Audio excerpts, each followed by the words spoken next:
un moment donné, j'ai vécu la vulnérabilité, et moi aussi. Donc, je me mets aussi dans des situations, des personnes qui ont vraiment besoin. Et donc, je me dis, peu importe la position qu'on occupera, il faut aider les autres bénévolement, sans attendre un retour, en fait.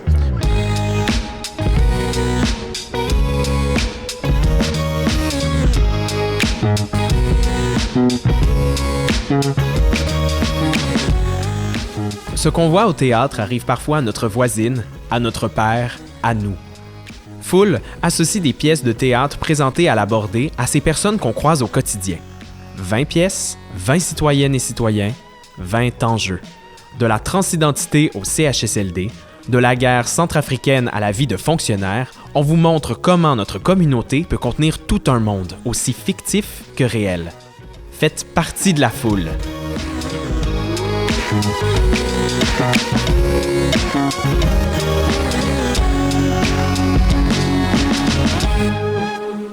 Je m'appelle Éric Leblanc, je suis auteur et artiste multidisciplinaire. Dans cet épisode, on plonge dans Une bête sur la Lune, un texte de Richard Kalinowski, traduit par Daniel Loeza, présenté à la Bordée en 2018. On y suit Aram et Seta Thomassian, rescapés du génocide arménien du début du 20e siècle, qui tentent de refaire leur vie aux États-Unis. Alors qu'Aram s'accroche au passé et tente de faire revivre un héritage perdu, Seta se tourne vers l'avenir et essaie de réconcilier son bagage avec sa nouvelle réalité. Cette pièce montre bien le déchirement que peuvent vivre les immigrants face à un passé qu'ils chérissent et un avenir qu'ils doivent construire. Pour approfondir la question, on rencontre Maya Ben Khaled, chargée des relations aux citoyens et originaires de Tunisie, et Amélie Bergeron, metteur en scène de la production de 2018. Pour débuter, écoutons l'extrait interprété par notre équipe de comédiens maison qui nous amène au tout début de la pièce, alors qu'Aram Thomassian accueille sa jeune épouse Seta qui arrive tout juste de l'Asie. Lumière claire d'après-midi. Un jeune homme entre d'un pas vif. Il porte une valise qu'il dépose et s'avance jusqu'à la table. Seta, entrez, je vous en prie. Entrez. Vraiment? Seta, tout va bien. C'est ici que vous allez habiter. Vraiment, monsieur Thomassian? Oui. Entrez. Moi? Vous, oui, bien sûr. Ici? Merci. Merci, monsieur Thomassian. Merci. Ça va, Seta, je vous en prie. C'est seulement... Je suis sous le choc, vous savez. Je vous en prie, asseyez-vous. Merci. J'ai un cadeau pour vous. Pour souligner votre arrivée en Amérique.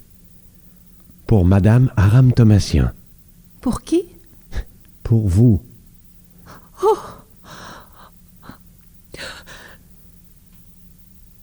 Tout va bien. Tout va bien, Seta. Vous avez déjà pleuré sans arrêt depuis la gare de Chicago. Tout va bien maintenant. Je ne sais pas. Je sais, je veux dire... L'Amérique, monsieur Thomassian. Comment se fait-il que j'ai eu tellement de chance que vous me choisissiez, moi, monsieur Thomassian? Je pense que c'était un bon choix. Votre cadeau, Seta? Je suis sous le choc. Ça doit être ça, je pense. Je suis sous le choc. Oh, c'est si joli. Tout est si joli. Je vais le mettre de côté. Seta, ouvrez votre cadeau. Bien sûr. C'est un jour de cadeau, je pense. Joli. Oui, je l'ouvre. Un miroir? Un miroir? Oh, regardez! Regardez! Oh, comme c'est élégant! C'est pour moi? Le bois est comme du verre. Oui. Et il y a une inscription. Ah oui? Regardez. Oh, je ne peux pas la lire. Je l'ai fait inscrire en anglais. Ça vient d'une boutique américaine, très chère. Qu'est-ce que ça dit? Ça dit « Pour mon épouse, ma photo fiancée d'Arménie, 1921, Aram Thomassian. » Ça dit tout ça? Ça dit tout ça. Amélie Bergeron, quelle a été la réception de la pièce qui a, mine de rien, été choisie comme la préférée de cette saison-là? Je sais justement parce que la Bordée m'a informé que ça avait été le coup de cœur de beaucoup de spectateurs, que ça a été bien reçu. Je le sais de quelques personnes qui m'en ont parlé, de la réception critique qu'elle a eue. je sais que ça a été justement apprécié de beaucoup, beaucoup de gens, mais pour le reste, je peux pas être dans la tête des gens, je peux pas savoir. Mais par quelques histoires qu'on m'a racontées ou dont j'ai pu être témoin, je sais que c'est allé toucher très profondément certaines personnes. C'est venu secouer des fois les gens dans leur intimité. J'espère pas négativement, j'espère que ça a été positif en bout de ligne, puis que ça permet en fait de passer peut-être pour certaines personnes par-dessus des épreuves. Puis à travers ce projet-là, ben justement, dans la réception de tout ça, ça a été formidable parce qu'avec Rosie Bellé à la Bordée, qui est à la médiation, qui avait mis en place un projet de médiation avec le Centre Rire, on a pu aussi aller à la rencontre des gens qui fréquentent le Centre Rire, rencontrer des personnes qui ont des histoires vraiment différentes les unes des autres, que ce soit d'être réfugiés ou d'avoir immigré volontairement au Canada. Tous ces parcours-là ont été vraiment touchants. J'ai été très touchée, en fait, qu'on me les partage, qu'on nous les partage, qu'on nous permette de les partager aussi au public dans une certaine mesure. Puis je sais que les gens sont venus voir la pièce et que plusieurs ont aussi apprécié. Bref, tout ça mis ensemble, fait que cette appréciation-là, cette expérience humaine-là vient bonifier, je trouve, l'appréciation, si c'est pas celle du public, en tout cas la mienne, très égoïstement. Maya Ben-Khaled, tu t'es impliquée tout de suite en arrivant au Québec, dès que tu t'es installée. Comment s'est passée cette implication-là? Puis pourquoi est-ce que c'est important pour toi d'aider?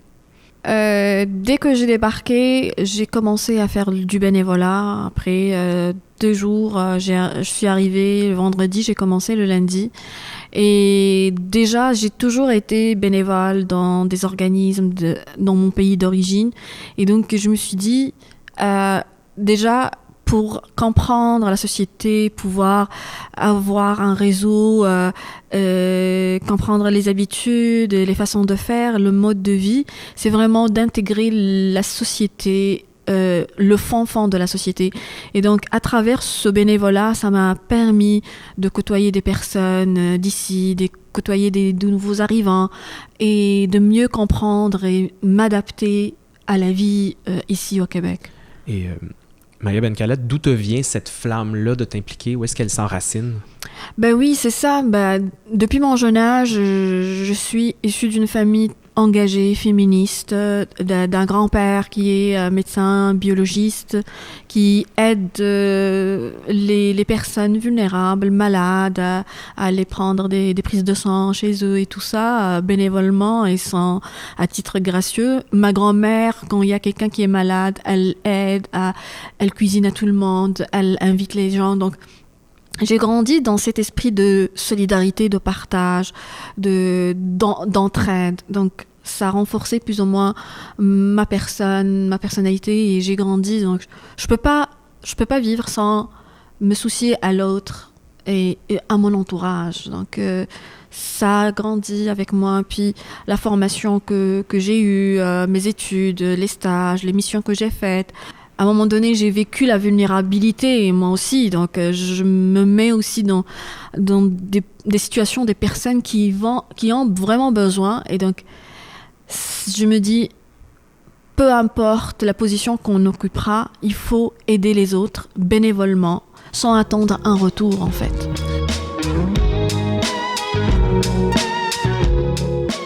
J'ai fait des missions dans pas mal de pays arabes, en Irak, en Kurdistan, au Yémen, j'étais en Syrie, j'étais en pas mal de pays arabes, en période de conflit. J'ai fait des enquêtes empiriques auprès des femmes immigrantes en Espagne. J'ai fait même des enquêtes empiriques dans le cadre des études sociologiques dans des régions marginalisées, populaires en Tunisie.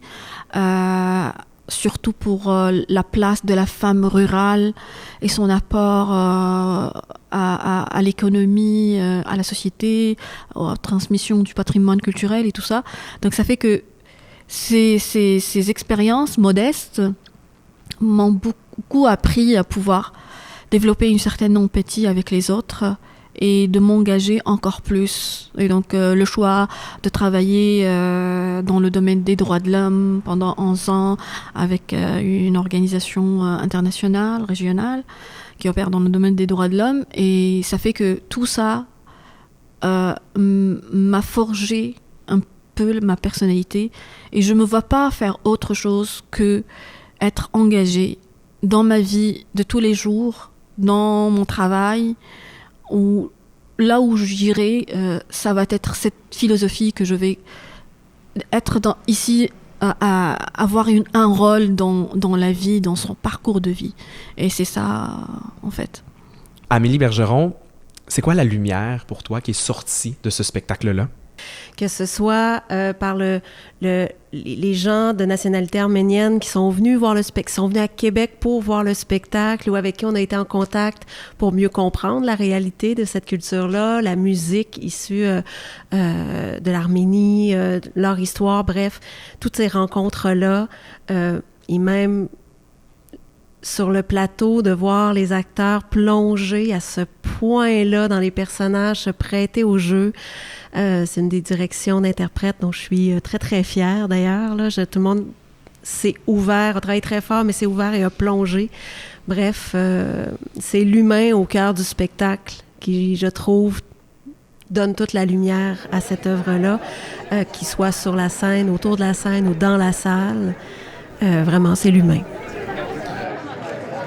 C'est ça, c'est cette interaction entre la pièce en elle-même et les personnes qui ont vécu leur parcours d'immigration quand ils viennent regarder la pièce, ils s'identifient à ce jeune couple et il y a une prise de conscience en fait de leur vécu, de leur tout ce parcours-là. Donc c'est comme s'ils font une distance avec eux-mêmes de regarder l'autre, comment il réagit, et c'est très recherché comme scénario, comme texte, comme pièce de théâtre. Découvrez tous nos épisodes. Cherchez Foule sur votre plateforme de balado préférée. Foule, c'est plus qu'un podcast. C'est aussi une murale et un site web. Rencontrez nos citoyennes et citoyens et nos pièces à l'honneur. Rendez-vous sur foule.labordé.ca ou derrière le Théâtre Labordé, coin Charest et Dorchester à Québec, pour voir la murale et sa projection nocturne. La murale prend fin le 15 mai 2021.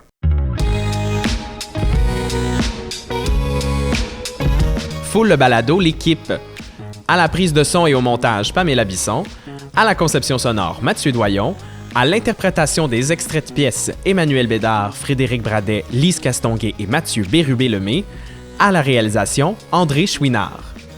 Foule le balado est une production du Théâtre Labordé et Atwood, un duo de photographes formé de Jean-François Bolduc et moi-même, Éric Leblanc.